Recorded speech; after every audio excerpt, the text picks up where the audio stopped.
Is it enough for MPs to follow the rules when claiming expenses, or is there a moral duty to do what seems right? Well, we've a quarter touched on this. Michael Heseltine, perhaps you carry on where you began.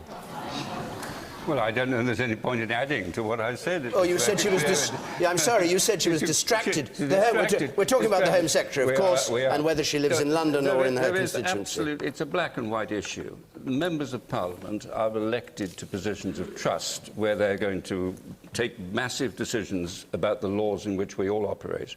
They have to have exemplary standards. Now, I say that, it's easy to do. We are all human. There are people who fail by those standards.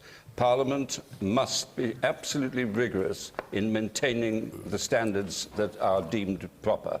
And that, I'm afraid, has become increasingly difficult. Where did the Home Secretary go wrong, in your view? I think, you know, I'll tell you there's a problem. And we've all lived with this. Jacqui Smith is being investigated by the proper authorities. I believe it is monstrous for someone like myself, therefore, to prejudge what that investigation concludes. I've seen it happen time and time again in politics. It certainly happened at the end of the Conservative government, where we had a lot of trouble with sleaze, and there were proper inquiries, and everyone was prejudged by the opposition of the time. I'm not going to do it. Jacqui Smith is being investigated. She must make her case. It is for the proper authorities to conclude, and she's entitled to silence by the commentators until the judgment is made. You better shut up then, because you said quite a lot already.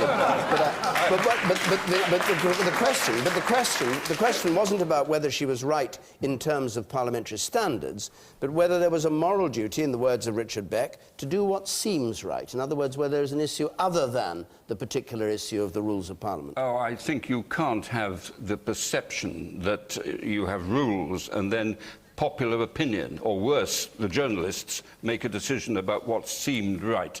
What seemed right may be quite the opposite in a fortnight's contemplative period. Piers Morgan, as a former journalist. Well, can I defend journalists for a moment? Because you're giving them a whack after whack here, and actually, without journalists, you wouldn't hear half these scandals about politicians, who are probably the most corrupt people we have in the country. So, let's just move on. Let's just analyse the facts here. She has a big home in her constituency where her husband and children reside, and she has a room, one room, in her sister's house down here. And she wants us all to believe that her main residence is the one room. That's her main home, a room in her sister's house. And this gives her the right to then claim all sorts of expenses which she wouldn't otherwise be entitled to if the main home was the one, unbelievably, with her husband and children. So it's clearly a total scam from where I'm sitting, I'm afraid. And there's a very, very great and simple way of proving this, because the beauty about being Home Secretary, because I've been to a few of their houses in the past, is that they have about 170,000 bodyguards. Those bodyguards will know every single second of Jacqui Smith's movements in the last, well, however long she's been Home Secretary, and it will take, I would imagine, about 5 minutes for them to produce a ledger which will tell us where she has been every single second. And if they produce that tomorrow, there's no reason why they can't, we can establish where her main home is. And I can tell you where it'll be. It'll be the one in her constituency, and that's why we haven't seen that paperwork. Sorry. OK. You, sir. The man in the third row. You're in the third row, yes. Yeah, I don't really care which is the primary residence. £116,000 seems an awful lot of money. The average price of a house in the UK is £168,000. In 2 years, she can buy a house. No, it's outrageous. It is over 5. It's over 5 years. It's over a period, yes. Yeah. You, sir. Yeah, I'm not normally kind to politicians, but I'm afraid it has become sort of fashionable recently to attack MPs on expenses. And the key thing in this matter is that the Home Secretary has asked for advice. And let me remind, she was told it was OK. And let me remind you that when talking about journalists, none less than the BBC's political editor, Nick Robinson, said clearly, I mean, he himself had his expenses, had issues about his own expenses by MPs, because he, you know, investigated MPs a bit too much on that. He himself said he was not going to report this story because she abided by the rules. Yes, well, I'm afraid that, I think, with the greatest of respect, that's just a load of poppycock. And you're asking about politicians asking advice. Tony Blair asked for advice about weapons of mass destruction. So I wouldn't always go on what the advice comes back to. All right, Bill. Sarah Tether. Well, I mean, I do think the rules clearly need changing. I don't think it's acceptable for MPs to be able to pick and choose as to which is their first and second home so that they can maximise their cash take. I don't think that's acceptable. But I do agree with the questioner that we have a moral responsibility to decide ourselves what is and isn't reasonable. Now, I'll give you another example. OK, I'm a London MP. Why not look at this example? Well, because it relates to this. I'm a London MP. OK, now I am eligible to claim, as an outer London MP, I'm eligible to claim a second home allowance, just as Jacqui Smith has done. But I live half an hour from Westminster.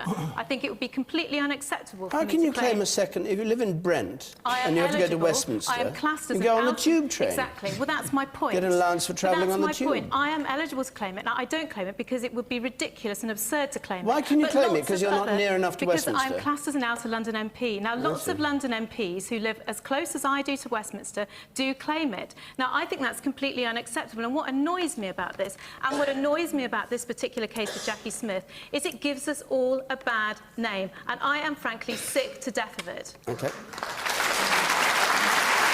Tim Campbell. It's quite interesting. I'm the founder of a charity, a registered charity, where the laws are as strict sometimes in terms of expenses, what you can do.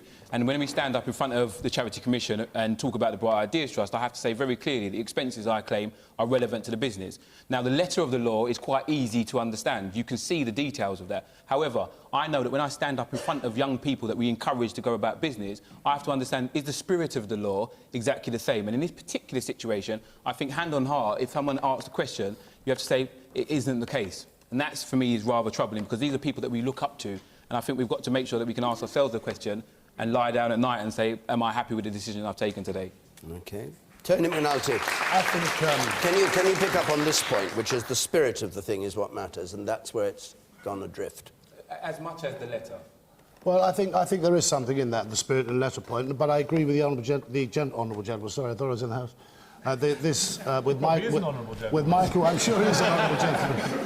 But there are clear rules. If you've any doubt over those rules, you go to the authorities to seek clarity on those rules, and you abide by what the authority says. And I think MPs have done that a lot of the time, and that's entirely reasonable and fair. I agree that if that leads up to anomalies or discrepancies that people aren't entirely clear fit the spirit as well as the letter of the law, then it's the rules that you look at that should be changed rather than otherwise. We did have an opportunity to look at the rules, Tony. We had an opportunity, and Labour MPs trooped through the lobbies, including Jacqui Smith and yourself, to vote against reform of the second home allowance. Because that would have had our staff who are working for our constituents and for our role as MPs virtually clocking in and clocking off every single time, because what they were trying to deal with then was Conway and the whole thing about relatives and everything else. And the whole package was, I think... very good parts of the package. Tim Campbell said that he thought in this case the spirit of the law may not have been observed, and you said, yes, I think there's something in that. Are you saying that... let me put the question and you give the answer. Are you saying that Jacqui Smith has broken the spirit, if not the letter of the law? No, I'm saying I think there's something in that, and the wider point that says perception as well as reality, spirit as well as letter, matter. In terms of Jacqui's case, I worked with her for all the time I was at Home Office. I think she's utterly sincere and an honest person. And Michael's point about an investigation, let's see the investigation roll. She said yesterday she welcomed that and will provide all the paperwork that they need. Let's not really hang people out to dry before they've had their day in court, to go back to the first... One point from you, sir, and the spectacles there and the short sleeves. I work from home. I overlook Jacqui Smith's sister's house for a week. A year. Brilliant. I work from home. My desk and my living room overlook the security guards for 1 year. She was probably there for a third of the time. I never saw her family. I never saw her kids. I never saw her husband. But that's irrelevant. The point is, when you take expenses for a job, those expenses are for extra costs that you incur for that job. Her extra costs are staying at her sister's house. There are no extra costs. It's reprehensible. It's indefensible. How much work did you...